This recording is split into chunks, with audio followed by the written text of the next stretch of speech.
పాకిస్తాన్ యుద్ధ భయంతో వణుకుతోంది. ఇండియా వరుస యుద్ధ విన్యాసాలతో ఉక్కిరిబిక్కిరవుతోంది. భారత్ ఎప్పుడు ఎటు నుంచి ఎలా అటాక్ చేస్తుందో తెలియక భయంతో అల్లాడిపోతున్నారు. పహల్గామ్ దాడికి ప్రతీకారం తీర్చుకోవాలని ఇండియా భావిస్తోందని, మిలిటరీ యాక్షన్ పక్కాగా ఉంటుందని అంచనా వేస్తోంది పాక్.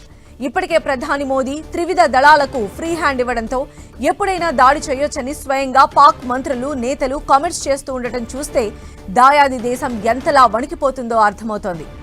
ఇండియన్ ఆర్మీ ఎప్పుడైనా స్ట్రైక్ చేయొచ్చని భావిస్తున్న పాకిస్తాన్ పీఓకేను దాదాపు ఖాళీ చేయిస్తోంది. దాదాపు 15 లక్షల మంది ప్రజలు ఎల్ఓసీని వీడినట్లు తెలుస్తోంది. మరికొంతమంది ఇప్పటికే నిర్మించిన బంకర్లలో తలదాచుకుంటున్నట్లు సమాచారం. వారం రోజులుగా భయంతో జీవిస్తున్నామని, చిన్నారులకు తమకు ఏం జరుగుతుందో తెలియక దిక్కుతోచని స్థితిలో ఉన్నామని స్థానికులు ఆవేదన వ్యక్తం చేస్తున్నారు. అయితే స్థానికులంతా ఆహార నిల్వలు పెంచుకోవాలని పీఓకే అధికారులు ఆదేశించారు. కనీసం 2 నెలలకు సరిపడా ఆహారాన్ని నిల్వ చేసుకోవాలని నియంత్రణ రేఖ సమీపంలోని ప్రజలను అప్రమత్తం చేస్తోంది. ఇప్పటికే దాదాపు 1000కి పైగా మదర్సా పాఠశాలలను ఖాళీ చేయించింది. 10 రోజుల పాటు తాత్కాలికంగా మూసివేస్తున్నట్లు ప్రకటించింది. ముజఫరాబాద్లో కొంతమందికి ఒకవేళ యుద్ధ పరిస్థితుల్లో గాయాలైతే ఏం చేయాలి, ఎలాంటి చికిత్సను అందించాలో కూడా అక్కడున్న స్థానికులకు నేర్పిస్తున్నట్లు తెలుస్తోంది.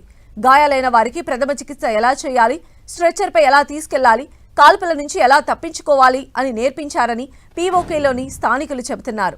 దీంతో యుద్ధం అనివార్యమని పాకిస్తాన్ భావిస్తున్నట్లు స్పష్టంగా కనిపిస్తోంది. ఇప్పటికే భారత పాక్ సరిహద్దుల్లో ఉద్రిక్తతలు కొనసాగుతూనే ఉన్నాయి. బోర్డర్లో పాక్ కవ్వింపు చర్యలకు పాల్పడుతూనే ఉంది.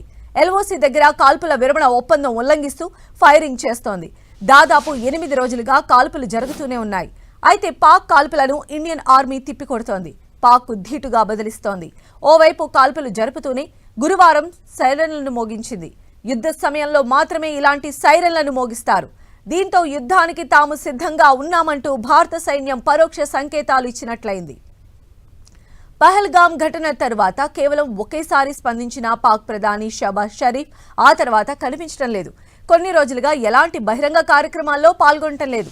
అయితే ఉద్రిక్త పరిస్థితులు నెలకొన్న సమయంలో విధాన నిర్ణయమంతా పాక్ సైన్యం, ఇంటెలిజెన్స్ చేతుల్లోకి వెళ్లినట్లు అనుమానిస్తున్నారు.